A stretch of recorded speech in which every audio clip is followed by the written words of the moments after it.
Hello dear friends, welcome to study with Sumit. आज हम पढ़ेंगे क्लास 6 की हिस्ट्री का चैप्टर 5। हमने इसके 4 चैप्टर कंप्लीट कर लिए हैं।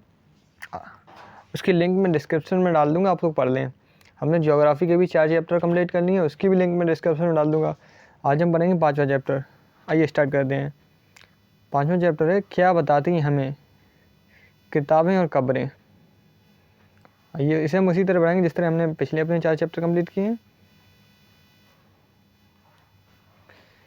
दुनिया के प्राचीनतम ग्रंथों में एक, ये हेडिंग है। शायद तुमने वेदों के बारे में सुना होगा। वेद 4 हैं, ऋग्वेद, सामवेद, यजुर्वेद, अथर्ववेद। सबसे पुराना वेद है ऋग्वेद, जिसकी रचना लगभग 3500 साल पहले हुई थी। ऋग्वेद में 1000 से ज़्यादा प्रार्थनाएं हैं, जिन्हें सूक्त कहा गया है। सूक्त का मतलब है अच्छी तरह से बोला गया। ये विभिन्न देवी देवताओं की स्तुति में रचे गए हैं। इनमें से 3 देवता बहुत महत्वपूर्ण हैं, अग्नि, इंद्र और सोम। अग्नि आग के देवता हैं, इंद्र युद्ध के देवता हैं और सोम एक पौधा है। इंद्र किससे हैं? अग्नि आग के, इंद्र युद्ध के और सोम एक पौधा है जिससे एक खास पेय बनाया जाता है। आइए ऊपर पढ़ते हैं।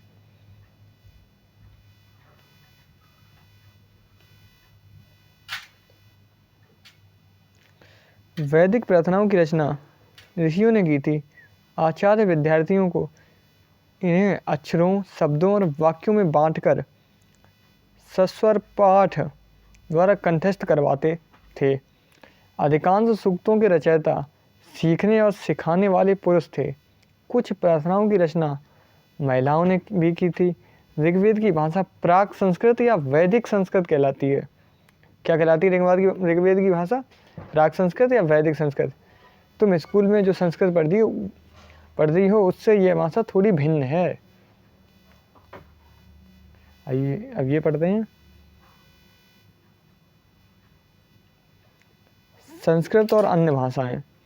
संस्कृत भाषा भारोपी का अर्थ है भारत प्लस यूरोपीय, भारत और यूरोपीय भाषा परिवार का हिस्सा है। भारत की कई भाषाएं असमिया, गुजराती, हिंदी, कश्मीरी और सिंधी, एशियाई भाषा जैसी फारसी तथा यूरोप की बहुत सी भाषाएं जैसे अंग्रेजी, फ्रांसीसी, जर्मनी, यूनानी, इतावली, स्पेनिश आदि इसी परिवार से जुड़ी हुई हैं। उन्हें एक भाषा परिवार इसलिए कहा जाता है क्योंकि आरंभ में उनमें कई शब्द एक जैसे थे। उदाहरण के लिए मात्र मतलब संस्कृत में मात्र, और माँ हिंदी में, मदर अंग्रेजी में। शब्द को देखो। आइए ऊपर पढ़ते हैं। उपमहाद्वीप में दूसरे भाषा परिवारों की भी भाषाएं बोली जाती हैं। उदाहरण के लिए पूर्वोत्तर प्रदेशों में तिब्बत वर्मा परिवार की भाषाएं बोली जाती हैं। तमिल, तेलुगु, कन्नड़, मलयालम, द्राविड़ भाषा परिवार की भाषाएं हैं।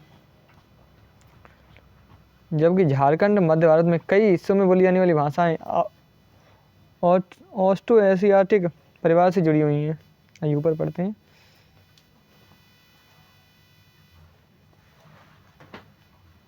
हम जिन किताबों को पढ़ते हैं वे लिखी और छपी गई हैं। ऋग्वेद का उच्चारण किया जाता था और श्रवण किया जाता था, ना कि पढ़ा जाता था। रचना के कई सदियों बाद इसे पहली बार लिखा गया है। इसमें छापने का काम तो मुश्किल से 200 साल पहले हुआ है, इसे छापने का काम। आइए ऊपर पढ़ते हैं। इतिहासकार ऋग्वेद का अध्ययन कैसे करते हैं? इतिहासकार पुरातत्ववेत्ताओं की तरह ही अतीत के बारे में जानकारी इकट्ठी करते हैं, लेकिन भौतिक अवशेषों के अलावा वे लिखित स्रोतों का भी उपयोग करते हैं। चलो देखते हैं कि ऋग्वेद का अध्ययन कैसे करते हैं। ऋग्वेद के कुछ सूक्त वार्तालाप के रूप में हैं। विश्वामित्र नामक ऋषि और देवियों के रूप में पूजित 2 नदियाँ ब्यास और सतलुज के बीच यह संवाद ऐसे ही एक सूक्त का अंश है। अब यहाँ पर संवाद है होगा ऊपर। आइए देखते हैं। पहले देखें ये क्या है। ये नीचे दिया, ये तो संवाद है विश्वामित्र और नदियों के बीच में। ये ये क्या है, ये इसके बारे में पढ़ते हैं। ऋग्वेद की पांडुलिपि का एक पन्ना, ये ऋग्वेद की पांडुलिपि का एक पन्ना है। पांडुलिपि क्या होती है, ये हम लोगों ने फर्स्ट चैप्टर में पढ़ा था। जिन लोगों ने नहीं पढ़ा है वो डिस्क्रिप्शन में लिंक है, वहाँ से पढ़ लें। भूर्ज वृक्ष की छाल पर लिखी यह पांडुलिपि कश्मीर में पाई गई है। लगभग 150 वर्ष पहले ऋग्वेद को सबसे पहली बार छापने के लिए इसका उपयोग किया गया था। इसी पांडुलिपि को देखकर अंग्रेजी पांडुलिपि पूरे महाराष्ट्र के एक पुस्तकालय में सुरक्षित है। आइए अब संवाद पढ़ते हैं। विश्वामित्र और नदियों के बीच में जो हुआ है। विश्वामित्र और नदियाँ। देखिए ये जो संवाद है एग्जाम के लिए इम्पोर्टेंट नहीं है, लेकिन ये इसे हम पढ़ ले रहे हैं, ये थोड़ा रुचिकर है। विश्वामित्र, हे नदियों, अपने बछड़ों को चाटती हुई दो दमकती गायों की तरह दो फुर्तीले घोड़ों की चाल से पहाड़ों से नीचे आओ। इंद्र द्वारा दी हुई शक्ति में से स्फूर्त तुम रथों की गति से सागर की ओर बह रही हो। तुम जल से परिपूर्ण हो और एक दूसरे से मिल जाना चाहती हो। नदियाँ, जल से परिपूर्ण हम देवताओं के बनाए रास्ते पर चलती हैं। एक बार निकलने पर हमें रोका नहीं जा सकता। हे ऋषि, तुम हमसे प्रार्थना क्यों कर रहे हो? विश्वामित्र, हे बहनों, मुझ गायक की प्रार्थना सुनो। मैं रथों और गाड़ियों सहित बहुत दूर से आया हूँ। कृपा करके अपने जल को हमारे रथों और गाड़ियों की धुरियों के ऊपर न उठाओ, ताकि हम आसानी से उस पार जा सके। नदियाँ, हम तुम्हारी प्रार्थना सुनेंगे, जिससे तुम सब सुरक्षित उस पार जा सकोगे। इतिहासकार यह बताते हैं कि यह प्रार्थना उस क्षेत्र में रची गई होगी जहाँ ये नदियाँ बहती हैं। वे यह भी सुझाते हैं कि जिस समाज में ऋषि रहते थे वहाँ घोड़ा और गायों को बहुत महत्व दिया जाता है, इसलिए नदियों की तुलना घोड़ा और गायों से की गई थी। ऋग्वेद की प्रार्थनाओं में अन्य दूसरी नदियाँ, खासकर सरस्वती, सिंधु और उसकी सहायक नदियों का भी जिक्र है। गंगा यमुना और उल्लेख सिर्फ एक बार, गंगा और यमुना का उल्लेख सिर्फ एक बार है। किसमें? ऋग्वेद में। ये बहुत इंपॉर्टेंट है। गंगा और यमुना का उल्लेख कितनी बार है? सिर्फ एक बार।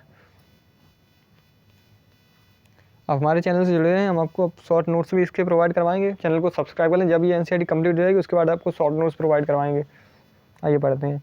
मवेशी, घोड़े और रथ। ऋग्वेद में मवेशियों, बच्चों, खासकर पुत्रों और घोड़ों की प्राप्ति के लिए अनेक प्रार्थनाएं हैं। घोड़ों को लड़ाई में रथ खींचने के काम लाया जाता था। इन लड़ाइयों में मवेशी जीतकर लाए जाते थे। लड़ाइयाँ वैसे ज़मीन के लिए भी लड़ी जाती थी, जहाँ अच्छे चरागाह हों जहाँ जौ जैसी जल्दी तैयार हो जाने वाली फसलों को उपजाया जा सकता हो।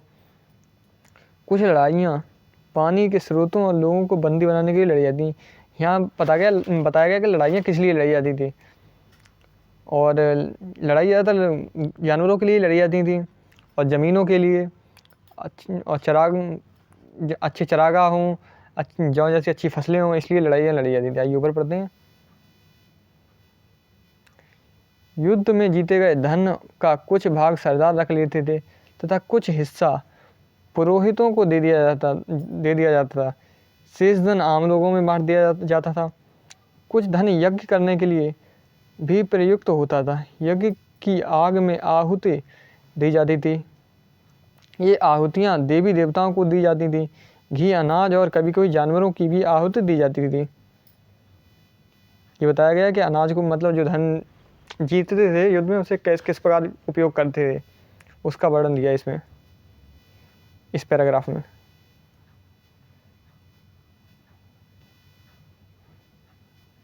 अधिकांश पुरुष इन युद्धों में भाग लेते थे।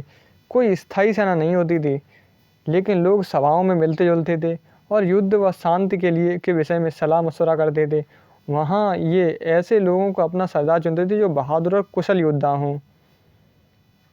तो एक कोई मतलब स्थायी सेना नहीं थी, ये मिलते थे, अपने खुद युद्ध करते थे, सलाह मशवरा करते थे। इनके पास कोई स्थायी सेना नहीं थी।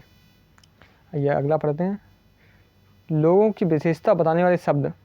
लोगों का वर्गीकरण काम, भाषा, परिवार या समुदाय, निवास स्थान या सांस्कृतिक परंपरा के आधार पर किया जाता रहा है।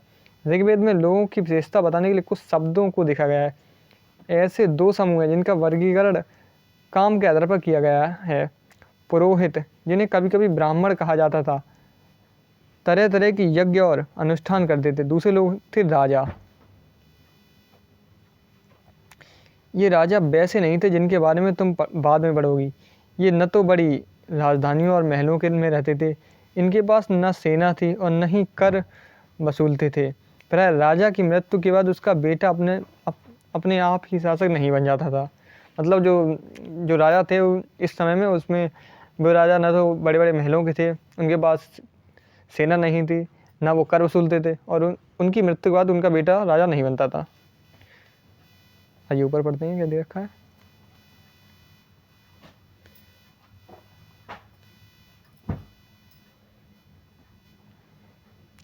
जनता या पूरे समुदाय के लिए 2 शब्दों का इस्तेमाल होता है। एक था जन, जिसका प्रयोग हिंदी में अन्य भाषाओं में आज भी होता है। दूसरा था विष, जिससे वैश्य शब्द निकला। इस विषय में तुम अध्याय 6 में विस्तार से पढ़ोगी। ऋग्वेद में विष और जनों के नाम मिलते हैं, इसलिए हमें पुरजन या विष, भारतजन या विष, यदुजन या विष जैसे कई उल्लेख मिलते हैं। आइए ऊपर पढ़ते हैं। जिन लोगों ने इन प्रार्थनाओं की रचना की वे कभी कभी खुद को आर्य कहते हैं तथा अपने विरोधियों को दास या दस्यु कहते हैं। दस्यु वे लोग थे जो यज्ञ नहीं करते थे और शायद दूसरी भाषाओं में बोलते थे। बाद के समय में दास यानी कि दास, इसका स्त्रीलिंग है दासी, शब्द का मतलब गुलाम हो गया। दास वे स्त्री और पुरुष होते थे जिन्हें युद्ध में बंदी बनाया जाता था। उन्हें उनके मालिक की जायदाद माना जाता था। जो भी काम मालिक चाहते थे उन्हें वह सब करना पड़ता था। आइए ऊपर पढ़ते हैं। जिस युग में उपमहाद्वीप के उत्तर पश्चिम में ऋग्वेद की रचना हो रही थी, उस समय दूसरी जगहों पर एक अलग तरह का विकास हो रहा था। देखो वहाँ क्या हो रहा था, ये देखते हैं वहाँ क्या हो रहा था। खामोश प्रहरी, कहानी महापाषाणों की। ये शिलालेख महापाषाण, यहाँ महा का अर्थ है बड़ा और पाषाण मतलब पत्थर। ये शिलालेख महापाषाण नाम से जाने जाते हैं। ये पत्थर दफन करने की जगह पर लोगों द्वारा बड़े करीने से लगाए गए थे। महापाषाण कब्रें बनाने की प्रथा लगभग 3000 साल पहले शुरू हुई। ये अन्य जगह क्या चल रहा है इसके बारे में दिया है। यह प्रथा दक्कन, दक्षिण भारत, उत्तर पूर्वी भारत और कश्मीर में प्रचलित थी। कुछ महत्वपूर्ण महापाषाण पुरास्थल मानचित्र 2 में दिखाइए। ये मानचित्र 2 चैप्टर फर्स्ट में है। ये लोगों ने चैप्टर फर्स्ट नहीं देखा है वो देख लें। आइए आगे बढ़ते हैं। कुछ महापाषाण जमीन के ऊपर ही दिख जाते हैं, कुछ महापाषाण जमीन के भीतर भी होते हैं।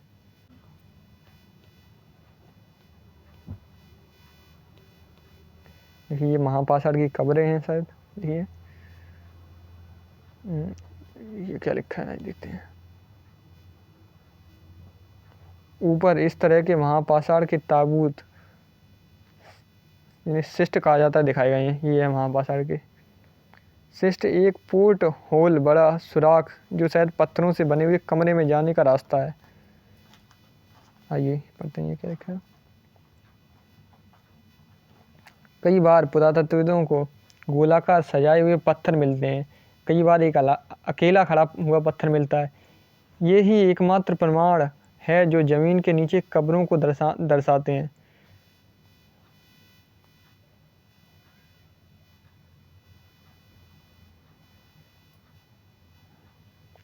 इन सब कब्रों में कुछ समानताएं हैं। इन सब कब्रों में कुछ समानताएं हैं। सामान्यतः मृतकों को खास किस्म के मिट्टी के बर्तनों के साथ दफनाया जाता है, जिन्हें काले लाल मिट्टी के बर्तन या फिर ब्लैक एंड रेड वेयर के नाम से जाना जाता है। इनके साथ ही मिले लोहे के औजार और हथियार, घोड़े के कंकाल और सामान तथा पत्थर और सोने के गहने हैं। इनके साथ और दफनाए जाते थे। ये ऊपर पढ़ते हैं। महापाषाण कब्रों से मिले लोहे के सामान, बाईं ओर घोड़े के लिए सामान, नीचे बाईं ओर कुल्हाड़ियाँ और नीचे कटार है, ये कटार है, ये ऊपर पढ़ते हैं।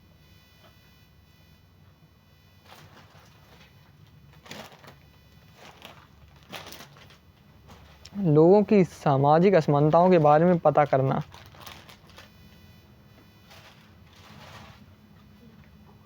पुरातत्वविद यह मानते हैं कि कंकाल के साथ पाई गई चीज़ें मरे हुए व्यक्ति की ही रही होंगी। कभी कभी एक कब्र की तुलना में दूसरे कब्र में ज़्यादा चीज़ें मिलती हैं। मानचित्र 2 ब्रह्मगिरी खोजो, ये आप चैप्टर फर्स्ट लेंगे, उसमें मैंने ये सब बताया है। यहाँ एक व्यक्ति की कब्र में 33 सोने के मनके और शंख पाए गए हैं। दूसरे कंकालों के पास सिर्फ कुछ मिट्टी के बर्तन ही पाए गए हैं। यह दफनाए गए लोगों की सामाजिक स्थिति में भिन्नता को दर्शाता है। कुछ लोग अमीर थे तो कुछ लोग गरीब, कुछ लोग सरदार थे तो कुछ दूसरे अनुयायी। ये ऊपर पढ़ते हैं। क्या कुछ कब्रगाहें खास परिवारों के लिए थीं? कभी कभी महापाषाण में एक से अधिक कंकाल मिले हैं।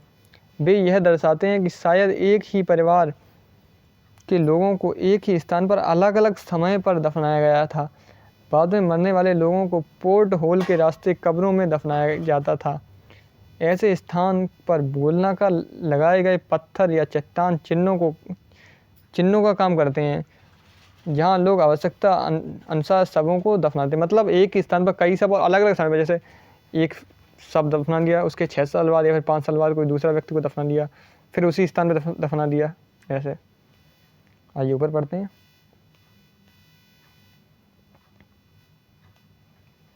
इनाम गांव के एक विशिष्ट व्यक्ति की कब्र। यह भीमा की सहायक नदी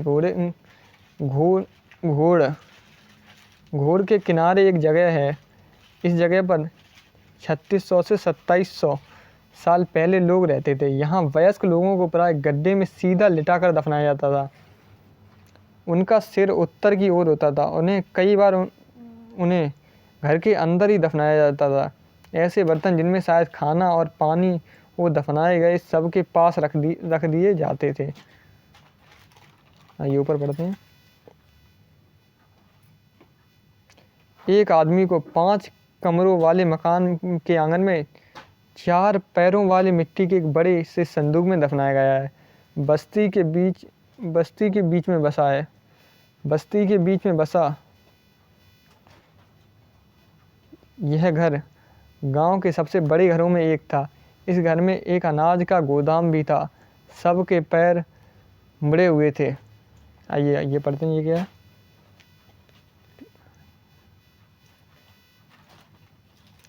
क्या बताते हैं हमें कंकालों के अध्ययन।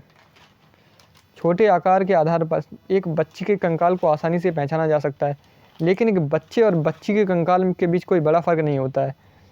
क्या हम यह पता लगा सकते हैं कि कंकाल किसी पुरुष का था या स्त्री का? कभी भी लोग कंकाल के साथ मिले सामानों के आधार पर इसका अंदाज़ा लगाते हैं। उदाहरण के लिए, यदि कंकाल के साथ गहने मिलते हैं तो कई बार उसे महिला का कंकाल मान लिया जाता है, लेकिन ऐसी समझ के साथ समस्याएं हैं। अक्सर पुरुष भी आभूषण पहनते थे उस समय। कंकाल का लिंग पहचानने का बेहतर तरीका उसकी यहाँ पर हड्डियों की जांच है, क्योंकि महिलाओं बच्चों को जन्म देने के लिए उनके कोटि प्रवेश या कूला पुरुषों से ज़्यादा बड़ा होता था। ये हड्डियाँ लिखा है, वहाँ पर गलत लिख गया। हड्डियाँ कूला पुरुषों से ज़्यादा बड़ा होता है। ये समझ कंकालों के आधुनिक अध्ययन पर आधारित है। आज से लगभग 2000 साल पहले चरक नाम के प्रसिद्ध वैद्य हुए थे। उन्होंने चिकित्सा शास्त्र पर चरक संहिता नामक किताब लिखी। वे कहते हैं कि मनुष्य के शरीर में 360 हड्डियाँ होती हैं। यह आधुनिक शरीर का रचना विज्ञान की 206 हड्डियों से काफ़ी ज़्यादा है। संभवतः चरक ने अपनी गिनती में दांत, हड्डियों के जोड़ और कार्टिलेज को जोड़कर यह संख्या बताई थी। आइए अब पढ़ते नेक्स्ट। इनाम गांव के लोगों के काम धंधे। इनाम गांव के लोगों के काम धंधे। इनाम गांव में पुरातत्वविदों को गेहूं जौ, चावल, दाल, बाजरा, मटर, तिल के बीज मिले हैं। कई जानवरों की हड्डियां भी मिली हैं। कई हड्डियों पर काटने के निशान से यह अंदाज़ा होता है कि लोग इन्हें खाते होंगे। गाय, बैल, भैंस, बकरी, भेड़, कुत्ता, घोड़ा, गधा, सूअर, सांवर, चितकबरा, हिरण, कृष्ण मृग, खरहा, नेवला, चिड़िया, घड़ियाल, कछुआ, केकड़ा और मछली की हड्डियां भी पाई गई हैं। ऐसे साक्ष्य मिले कि बेर आंवला, जामुन, खजूर और कई तरह की रसवरियां एकत्र की जाती हैं। आइए अब आगे पढ़ते हैं अन्यत्र।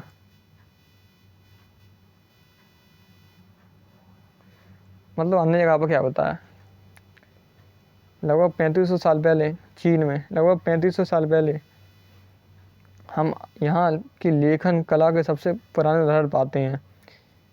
देखिए ये चीन का वो मिला है, ये देखिए यहाँ चीन की लिपि है, आप पहचान सकते हैं उसकी लैंग्वेज को। आइए पढ़ते हैं। यह जानवरों की हड्डियों पर लिखा गया था। इन्हें भविष्यवाणी करने वाली हड्डियां कहा जाता है, क्योंकि यह मान्यता थी कि यह भविष्यवाणी बताती हैं। राजा लोग लिपिकारों से इन हड्डियों पर सवाल लिखवाते थे। क्या वे युद्ध जीतेंगे? क्या फसलें अच्छी होंगी? क्या उन्हें पुत्र होंगे? फिर इन हड्डियों को आग में डाल दिया जाता था, जहां इनमें गर्मी से चटक कर दरारें पड़ जाती थीं। भविष्यवक्ता इन दरारों को बड़े ध्यान से देखकर भविष्यवाणी करने की कोशिश करते थे। जैसा तुम सोच रही होगी, यह भविष्यवक्ता कभी कभी गलती भी करते थे। ये राजा शहरों में महल बनाकर रहते थे। उन्होंने बेशुमार दौलत इकट्ठी कर ली थी, जिनमें बड़े बड़े नक्काशी किए हुए कांसे के बर्तन शामिल हैं, लेकिन वे लोहे का इस्तेमाल करना नहीं जानते थे। तो ये चैप्टर हो गया समाप्त। मिलते हैं अगले अध्याय में। तब तक के लिए धन्यवाद। Like, comment, share and subscribe.